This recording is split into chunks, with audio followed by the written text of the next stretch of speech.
tokkummaa muslima Oromoo kan biyya Jarmanii diirrabbii ijaaruu ka'e tokkummaanii diirrabbii ijaaruu ka'e tokkummaanii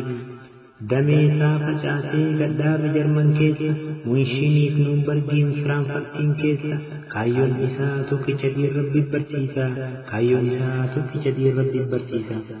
Diqqaa guddaan jedhu jaarsaaf jaartiin jedhu shamaraaf dardara of jala hiriirsee qeerroon biyya Jarmanii diirrabbii gadhaabuuf kunoo wal gurmeesse qeerroon biyya Jarman mana rabbii ijaaruuf kunoo wal gurmeesse. Yaa Rabbi nu gargaari ati yaa Allahu gargaarsa kee malee maal qabna wamaahu mee irra nu kaayi karaa qajeelumaa kan daddabina hin qabne kan diinii Islaamaa. Yoo jala hiriirre Qur'aana hadiisa duniyaa fi aakhiraatti rabbiin ni milkeessa kawaa hunda caalu boruu aakhiraadhaa jannatul firdawsiin inni nu qananiisa jannatul firdawsiin inni nu qananiisa. Gamtaa wal gurmeessinee wanti yoomuu wal barbaannu afaan tokko dubbannee kaayyoo tokko jiraannee akka wal taanu tolas waliif oollee wal qarqaarree waliif tumsinee ifatti wal baasuufi wal qarqaarree waliif tumsinee ifatti wal baasuuf kaayyoon keenya tokko daandiin irra deemus karaa diinii Islaamaa tokkummaadhaan ol kaanee harka wal qabannee diinii keenya cinaa dhaabbachuun dirqama diinii keenya cinaa dhaabbachuun dirqama. Duri seenaa qabna waan namni maal qabna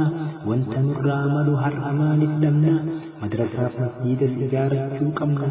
jam'iyaan keenyallee qabeenya keenya cufaa waliin kunuunfachuu qabna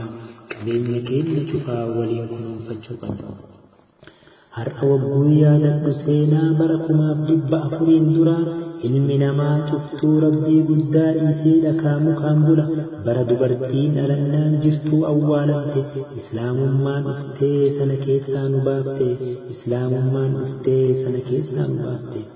Kuffaarri yeroo sanii takkaa gad hin seenne warra muslimootaa biyya isaanii irraa ariitee hin dhiifne. Ergamtuun Qureeshii Makkaan irraa kaatee sahaabaa rasuulaa biyya keenyatti illee akka hin qubanneef mootichatti dhufte. Innis hayyuu namaa nama haqa beeku kan dhugaa jaalatu miliyoonamaan taane muslimnaan barbaadu jedheetiin deebisee ergamtuu kuffaaraa osoo naaf kennitanii warqii akka gaaraa dabarsee hin kennu warra natti baqate jarree muslimootaa isaantu naaf caalaa warra natti baqate jarree muslimootaa isaantu naaf caalaa. Isa qofaa miti goota hedduu qabna kan akka Bilaalii jaalallee rasuulaa leenca nama gaarii jaalallee rasuulaa leenca nama gaarii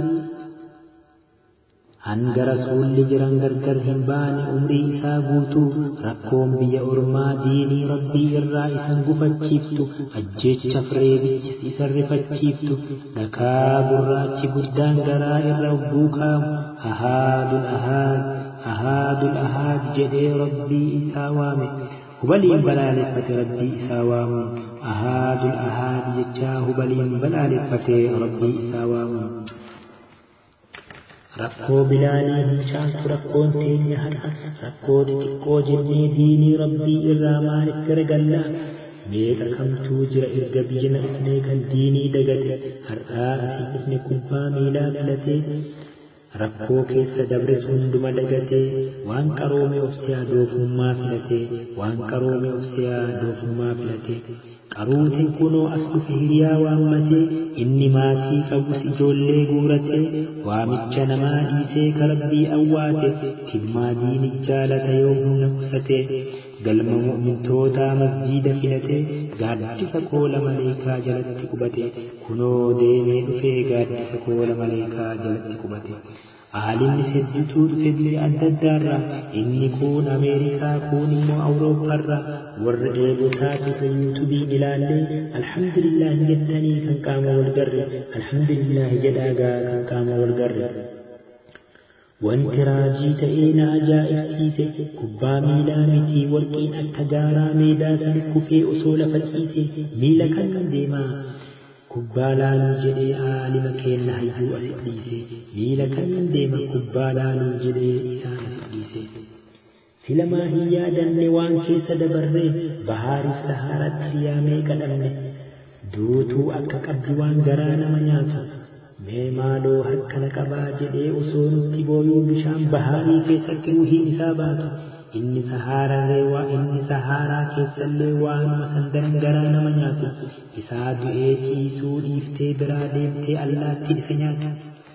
isaa du'ee ciisuu dhiiftee biraa deemtee allaatti isa nyaatu